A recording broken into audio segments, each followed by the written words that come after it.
नमस्कार, बहुत बहुत स्वागत है आपका। बात करने जा रहे हैं राकेश टिकैत की और बात होगी गाजीपुर बॉर्डर की। क्या हुआ कल रात गाजीपुर बॉर्डर में?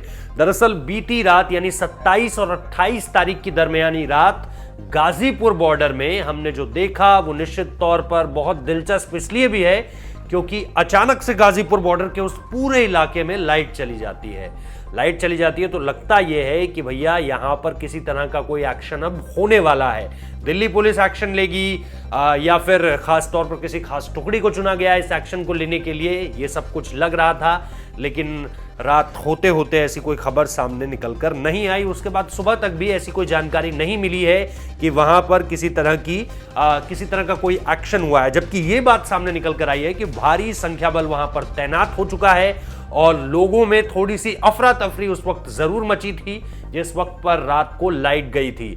अब यहां पर दरअसल अलग अलग जगहों पर अलग अलग लोग हैं। कहीं पर पूरा कारोबार जो है वो बूटा सिंह संभाल रहे हैं, कहीं पे सतनाम सिंह संभाल रहे हैं, सतनाम सिंह सिंगू में है, बूटा सिंह टीकरी में है, और यहां पर राकेश टिकैत संभाल रहे थे। राकेश टिकैत के पास ही वो हस्ताक्षर उनके जो हैं वो दर्ज हुए हैं दिल्ली पुलिस के पास, जिसको बाकायदा अंडरटेकन लिया गया था इस चीज को लेकर कि आप ये जो रैली निकालेंगे इसमें इन नियमों का पालन होगा और इन नियमों के पालन के साथ अगर ये तोड़ा जाता है तो आप पर कार्रवाई होगी। लेकिन इन सारी चीजों के बीच भी क्या कुछ हुआ आपको पता है कि इनको जो है गाजीपुर बॉर्डर से अप्सरा चौक होते हुए वापस आना था, लेकिन ये लोग जो हैं वो अक्षरधाम की तरफ निकल जाते हैं बैरिकेडिंग तोड़कर, और फिर वहां से अधिकतर किसान जो हैं, चाहे किसान कह लीजिए, आंदोलनकारी कह लीजिए, उपद्रव मचाने वाले कह लीजिए, ये सारे के सारे लोग फिर वहां से लाल किले की तरफ बढ़ निकलते हैं। इन्हीं सारी चीजों के बीच से ये पूरी की पूरी तस्वीर निकल कर अब आ रही है, जिसकी जितनी आलोचना की जाए उतनी कम है। और अब निश्चित तौर पर पुलिस जांच के लिए बैठ चुकी है। एसएन श्रीवास्तव की कल जो दिल्ली पुलिस की प्रेस कॉन्फ्रेंस आई है उसमें भी ये साफ कर दिया गया है कि इन सारी चीजों को लेकर जांच शुरू है। मामला जैसे ही जिसके ऊपर बनेगा कड़ी कार्रवाई की जाएगी। ये है गाजीपुर का हाल। क्योंकि उस दिन रिपब्लिक डे परेड भी मनाई जा रही थी, दिल्ली के जनता की इंटरेस्ट को ध्यान में रखते हुए, सिक्योरिटी को ध्यान में रखते हुए यह तय हुआ कि कुछ टर्म्स एंड कंडीशंस लागू किया जाए। जो टर्म्स एंड कंडीशन उनको रिटर्न परमिशन के साथ उनको दिया गया। पहला टर्म्स था कि किसान ट्रैक्टर रैली वो 12 बजे दोपहर से शुरुआत हो और 5 बजे तक खत्म हो जाए। इसके बाद दूसरी कंडीशन जो ले की गई वो था कि ट्रैक्टर मार्च जो किसान लीडर्स थे, जो उनके वरिष्ठ लीडर्स थे, वो लीड करें, वो अगली पंक्ति में वो रहें। इसके बाद ये भी तय हुआ कि हर एक जत्थे के साथ उनके लीडर्स भी साथ चलें ताकि वे अपने जत्थे को कंट्रोल कर सकें। 5000 से ज्यादा ट्रैक्टर्स नहीं हो और कोई भी हथियार, फायरआर्म, भाला, तलवार या कोई भी ऐसी डेडली वेपन साथ में नहीं होना चाहिए,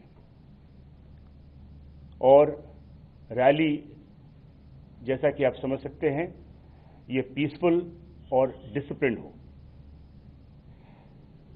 इसके बाद जब रिटर्न परमिशन देने के बाद एक अंडरटेकिंग भी ली गई जिसमें उन्होंने ये सारे शर्तें को मंजूर किया और ये तय हुआ कि किसान रैली 26 तारीख को 12 बजे से शुरू होगी। लेकिन 1:25 की शाम को ये समझ में आई कि वे अपने वादे से मुकर रहे हैं। जो अग्रेसिव और मिलिटेंट एलिमेंट्स थे उनमें से उनको उन्होंने आगे कर दिया। इन्होंने स्टेज को कब्जा कर लिया और बहुत ही प्रोवोकेटिव स्पीचेस उन्होंने दिया। इससे उनका मंशा शुरू से ही समझ में आ गया कि उनकी मंशा क्या है। कुल मिलाकर के 394 पुलिसकर्मी घायल हुए हैं। इनमें से कुछ अभी भी हॉस्पिटल्स में एडमिट हैं और जैसा हमें जानकारी है इसमें कुछ आईसीयू में भी हैं। इसमें प्रॉपर्टी डैमेज हुआ है। पुलिस की 428 barricade, 8 tyre killers, 2 DFMD, 4 x ray machine, 4 steel gate, window glasses, grills वगैरह 30 पुलिस की गाड़ियां, जिसमें 2 PCR वैन भी हैं और 1 पुलिस जिप्सी भी है, 6 कंटेनर्स जिसको इस्तेमाल किया गया था रास्ता रोकने के लिए, और डंपर्स, ये सब सारे डैमेज हुए हैं। पुलिस ने इस दौरान, जैसा कि मैंने कहा, बहुत ही रेस्ट्रेंट का इस्तेमाल किया है, संयम बरता है। इसमें हम लोगों ने टीयर गैस का इस्तेमाल किया क्राउड को कंट्रोल करने के लिए। इस दौरान कई पुलिसकर्मी, जैसा कि मैंने बताया, जख्मी भी हुए।